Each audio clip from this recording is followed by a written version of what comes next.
Wow, y'all, I completely forgot about this video. Let's check this out. Pascal, you are now rocking with that dude Pascal. What's up, y'all? Diddy has been getting hit with nothing but lawsuit after lawsuit after lawsuit. There's been allegations after allegations after allegations, but now there's something that happened a little while back that I'm like, hey, we need to circle back and look at a couple of these videos. Now, I'm telling you right now, there are some videos, not only just this video, but there's some other ones that are going to be coming down the pipeline here very soon from me on this channel. And maybe we'll watch it as a family on the main channel as well. But this one in particular is very interesting because I remembered this video where this artist by the name of Niykee Heaton came out and spoke about this unbelievable, shocking, scary experience that she had with not only just the diddler, but also Kanye West. Now, let's just remember, Kanye West is being alleged of doing some very, very bad things to his ex-assistant. Everything from SH, this woman saying she was plied with certain types of substances at an actual Diddy party, even at a Diddy studio and whatnot. Now, of course, those are some crazy allegations. Those are some shocking allegations. And of course, I don't know what he's going to do, if he's going to be settling any of those things outside of court or if he's going to fight it out in court. We will see as time goes on. But this particular woman here, she was an artist. Okay. She was signed, if I'm correct. And she was a talented artist. She had a couple songs out there. And then out of nowhere, she kind of disappeared. Now, and I know a lot of people were fans of her and were asking, hey, why did she disappear? Where'd she go? Why did she dip out? Well, she actually did a video live on her own TikTok and told this unbelievable experience being cornered by Diddy and Kanye West at a studio. Doesn't this start to sound a little bit familiar? Now, what's interesting is she said this a couple years ago. And of course, there were a lot of people that believed her, but then there was also a lot of naysayers out here saying, no, this is cap. This is all a lie. She's making things up, so on and so forth, because she feels some type of way about not, fully seeing the full potential of her career. Because she did just kind of dip out allegedly after this experience that she had with these two media moguls. But now it's starting to circle back. And I think a lot of us are starting to look at this video a whole lot more differently. So we got to take a look at this video. This is crazy, in my personal opinion, but it is wild, the information that she says in here.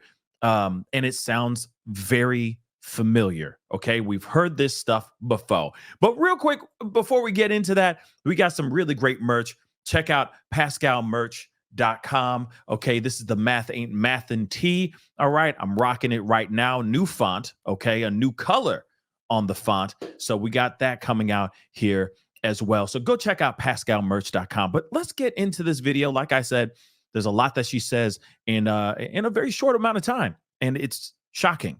But let's take a look at this. Immediately, I felt like there was something weird because, there's always drinks. There's always, the vodka and the mixers just like sitting on the table. But we walk in and immediately Diddy hands me a drink. Kanye hands Lauren a drink. And we're like, that's weird. Like, why are they serving us? And I don't like to drink. I don't like alcohol. I don't like the way that it makes me feel. It makes me feel sick. So but my manager, since the beginning, she was just like, I know you don't like to drink, but if someone famous hands you something to drink, even if you don't want it, just like hold it and like pretend, because you don't want to seem rude. And I was like, okay. And it was like a vodka cranberry. And I was like, oh. Now, again, I have to do this, jump in and out for fair use and all that crap. So get ready for some commentary. But of course, we even heard in other accounts that, hey, if you didn't take the drink, if you didn't sip the drink, if you didn't even take anything from them, if you didn't touch the cocktail, you'll get kicked out of the party. And for any person, okay, any person that's looking to find success, from those struggling artists to the people who are at a certain level of success that are trying to even get to greater heights, you take the drink because you don't want to offend or you don't want to get kicked out, right? Even her manager was sitting there saying, yeah, you take that drink, which is absolutely crazy, terrifying, to be really honest, especially when you know the latter half. All right. The gruesome things that a lot of these people are alleging Diddy and now Kanye of doing. Let's continue. Gross. And so I'm just standing there with my back against the console, just like pretending to sip this drink. And I'm like, I'm not fucking drinking this. This is gross. And my manager was sitting across on this couch with Kanye's cousin, and then the other girls were sitting next to her. And immediately I was like, there's something fucking wrong. Like, I couldn't explain it. I didn't know what to do. But I just like felt that there was something not right. But I didn't fucking know what to do. I was 19 years old, like just left home a year ago, new in the industry. Yeah, I didn't know what to do, but I knew that there was something wrong. Vulnerable as hell, young, impressionable, ready to get out there, hoping for any of her dreams and aspirations to come true. And yeah, this sounds very familiar, y'all, doesn't it? Basically, and I was standing there pretending to sip this drink, and my manager was sitting across from me. And you know, if you know about like my past and like us being together, like she's very much reserved. And people would always say like, oh, she's such a bitch. She has like a resting bitch face. And it's because she has like severe like social anxiety. Like she just wants to like sit in the corner and like tap on her phone and like not talk to anyone. So she's not a bitch. She's just very shy. And I see her across the room holding her drink. And it was weird because I noticed as I was standing there, just like wondering what's going on, Diddy kept looking at me and Kanye kept looking at Lauren, and like they were exchanging glances. And I'm like, they're like watching me strangely. And I'm like, okay, let me pretend to drink. And like, I'm not actually doing it. I realized that I'm in the studio with Diddy and Kanye, and they're both off their shit. And there's 3 other men, an executive that works with Kanye, his engineer, and his cousin, and me, alone. So there are other men in the room, his entourage or Diddy's or Kanye's entourage, whatever it is, they were all still in the room. That's interesting. And I'm like, oh, fuck. Okay. Oh, boy. And I haven't started freaking out yet. Like, I know what the situation is. I know, I know this is a bad place to be in, but I don't really feel scared yet, you know, like, cause I'm like, there's other people around, there's other men around, and I know them. Like I've known them for a while, like nothing bad's gonna happen. And I'm standing there and I realize that so this is like a pretty like sizable studio. There's like the glass doors, the couch there, a console, another console, the screen, all of that. But it's like, it's pretty big, but you can still see and talk to everyone easily. And I realized that I'm standing really close to the exit. And it's a glass door and it opens in. And I'm standing pretty close to it. And I realized all of a sudden that Kanye and Diddy have realized that I'm the only girl in the room. And they're like fucked out of their minds. And they start coming towards me and they're like, don't you want to take your clothes off? Like, it's so hot in here. And I'm like, no, fine. I'm fine like this. And they're like, come on, like, it's just us. Like, we're all just friends. Like, let us just like see like how you look. Didn't they just meet her? How are they friends? That's crazy. Okay. How are they friends if they just met her, right? They just are getting to know her. That's ridiculous. But I mean, you know, obviously they're just trying to make something up so that they can get her to remove some items off her body. But at the same time, that's just ridiculous, y'all. Okay. Creepy stuff, y'all. And I'm like, okay, I'm fine. And like, I still haven't gotten scared yet, you know, like I'm still like, this is a bad situation. I'm creeped out, but like, there's no reason to panic. There's other men here.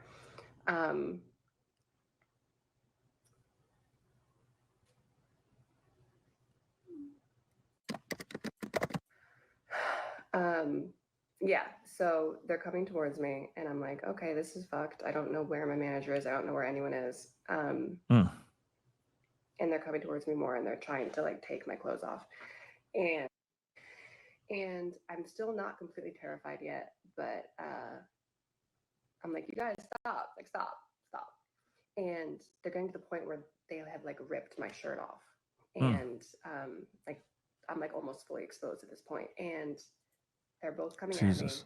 and I'm like, you guys, like seriously, this isn't funny. And I mean, it's scary to think that this is actually happening, and there's other people in the room, and no one's stepping forward and saying like, "Yo, she says no.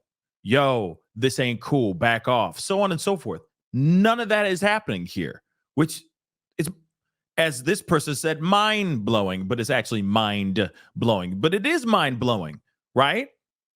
That's crazy. anymore. And I look to my left where his executive is. Like we know him pretty well. Like we've been around him a lot. He's literally 3 feet away from me. Like if I reached and he reached too, like we could touch. Like he's that close.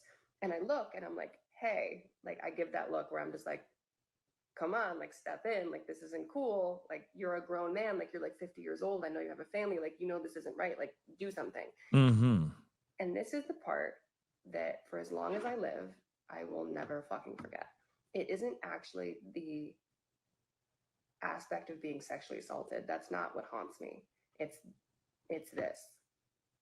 It's as these two grown men were pawing at me, trying to take my clothes off. I look over to this man asking for help, and I literally mouth the word help. Wow. And we lock eyes. And he looks away. So he does nothing. This dude has the audacity to just sit there and just watch all this go down. But see, this is what I'm saying. We are hearing countless things of countless times, countless moments where there are other people. You could basically call them co-conspirators. Like this particular person is a co-conspirator. He just sat there and watched the whole doggone thing go down. This is the same thing that we're talking about, or that we're hearing from Tony Busby, the lawyer who's now filing. The tidal wave has started. Okay, the floodgates have opened for all the 120 victims that are all filing lawsuits right now as we speak. Right, 6 of them have dropped since yesterday. I'm sure there's going to be more dropping today as well, and the rest of this week as well. But still, no matter what, it is absolutely crazy to me that there's people out here that were watching certain things go down and said nothing about it. They never called 911. They never stepped up and just said, hey, yo, back off, y'all. She said no. She said to leave her alone. So let's leave her alone. Let's respect the lady. They didn't even do that either. They just turn a blind eye to the whole thing. That is absolutely wild. I'm like, okay, there's still 2 more men in the room. And I look to his engineer next, who's sitting right next to him. And I know that he's married and he just had a little baby girl. And I'm like, okay, he's going to do something. And they I did look at nothing. him next. And I'm like, okay, like do something, say something, do anything. And he looks down at his phone and starts texting. Have mercy. And then I was like, oh, fuck. I look at Kanye's cousin next. And I'm like, do something, like fucking do something. And he spins his chair around. Diabolical. When that like gut-wrenching fear set in. And I was like, oh shit. No one's fucking saving me tonight. No one's gonna do anything. No one's gonna do fucking anything. And that's when I was truly fucking scared. At this point, they had ripped my shirt off, and they were trying to get my pants off. And I realized that I was completely alone. And I closed my eyes for a second. And I was like, God help me. Man, crazy. There's more. God help me. What do I do? And as my eyes were closed, this is going to sound weird because I bet a lot of you are wondering, like, how the fuck did you get out of this situation? My eyes were closed and I prayed. And I said, God help me, what do I do? And it was like clear as day. I heard this in my head, and it didn't make any sense. I heard, go towards them. And I was like, oh, fucking great. The one time I asked God for help, Satan answers, because why the fuck would I go towards these two predators who are sexually assaulting me? Like, why would I do that? And then all of a sudden it clicked. My back was up against the glass wall. I could not go any further back. That was the only exit. He said, go towards them. They were already drunk off their shit. They were fucked up. So I lunged forward. I stepped forward, and it like threw them off balance. Like they were like, oh, you know, and like they stepped back at least 1.5 feet. And the moment that they did, I reached behind my back, I pulled the door, and I slipped out, grabbing my clothes. And I ran across the hall, across this corridor, and I hid inside of an empty studio that was black. And I sat there for like 20-25 minutes, just like crying, like, what the fuck do I do? And I'm texting my manager, and she's not answering.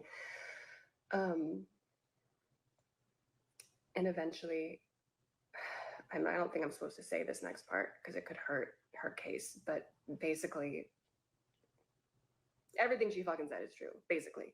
Because what I saw next, I fucking saw it. I was the only one who wasn't drugged. I was the only one who didn't drink their drinks, whatever. So I saw what happened next and who was involved.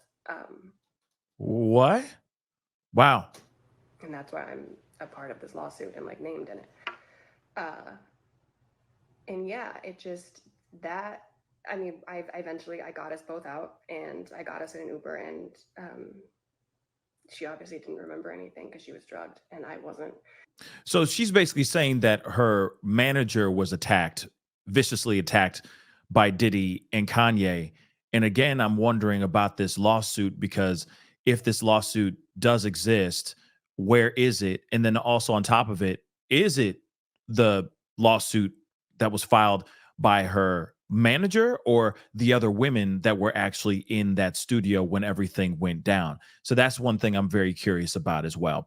But that's scary to think that she ran away and she was one of the lucky ones that didn't drink the drink, but everybody else did. And then of course, all hell breaks loose and all this happens, right? All this trauma and all these crimes ensued. Crazy, guys. This is some scary stuff, guys. Let's be real, because I feel like there's going to be a lot of women like this woman right here, like this artist like Niykee, that are going to sit here and say that they were one of the lucky ones that got away by the skin of their teeth because they decided not to drink that drink or faked like they drank it. And were sober enough or alert enough to know the crimes that were actually happening in certain rooms and studios and private parties, freak offs and whatnot. It's a very scary thing. So I know that she probably has survivor remorse, for sure.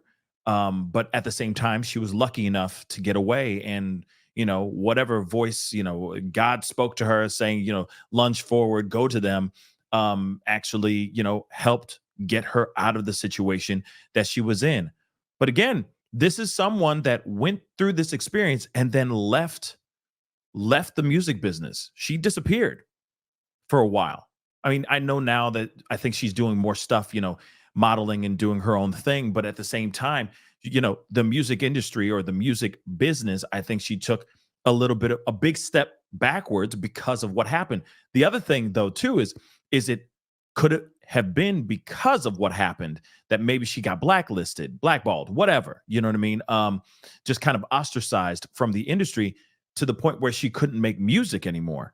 And that's another terrifying and frustrating and saddening thought to have, just lingering in the back, even in just my mind, just because she did not comply, did not do as they asked her to do, she loses her career, she loses her dreams because of that.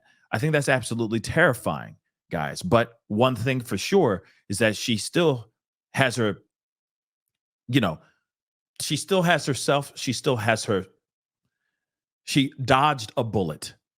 Long story short, most definitely dodged a bullet. She should be very thankful for that, for sure. But at the same time, I'm hoping that she is speaking out. Aside from just this video, I know that she's a witness in a lawsuit here. So we're gonna see what happens from that. And I'm sure we're not done hearing from Niykee Heaton for sure. It's just very sad that this even went the way it went down. But anyway, guys, that's the video. Comment down below. Let me know what your thoughts are. Again, this is a little bit of a trip down memory lane. We got another video. I got some other videos that are going to be coming out a little bit later on today for sure. We have a lot to talk about. We're going to be talking about a lot of stuff here, but we're going to be over on the main channel too, having conversations over there as well. So make sure you are subscribed over there, and make sure those notification bells are set to all on both channels, so you know whenever I go live or whenever I upload. But anyway, comment down below. Let me know your thoughts. Hit that like button down below. Crush that subscribe button. Hit that follow button if you're watching on other platforms. Of course, it'd be great to have you a part of the Pascal Show family. Anyway, guys, it's time to get going. Be good to yourselves. Be good to one another. We'll talk soon. We got more coming. This is the Pascal Show. Bye. Pascal. You are now rocking with that dude Pascal. We be going wild.